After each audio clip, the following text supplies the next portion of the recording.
Hello, it's me, Lodit, at welcome muli sa Simple Recipe at magluluto tayo ng adobong manok with boiled egg. At yan, minarinade ko yung manok.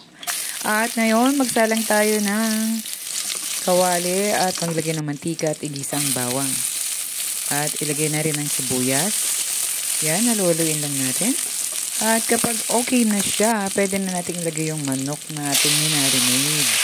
Mga minarinade yan, mga 4 hours. Pwede naman. Kasi konti lang naman.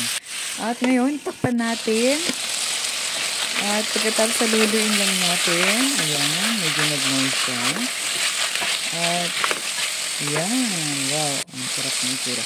Lagay tayo ng tubig. Pakuluin natin siya. At palambutin yung manok.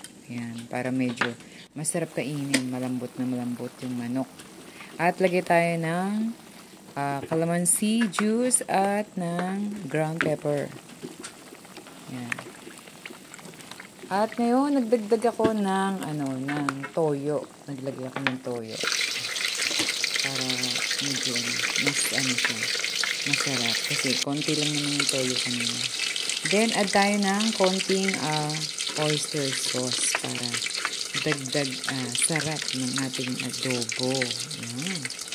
At yan, naglagay ako ng egg at ilagay na rin natin siya. Wow, napaka-sarap ng itsura. Linamnam. Yan. At almost done na siya.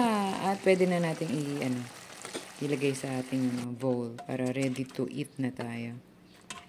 Wow, napaka-sarap niya. Yung sabaw niya, hindi ko masyadong dinamihan para mas masarap kasi sa adobo yung medyo konti lang ang sabaw. Mas malasa. Yan.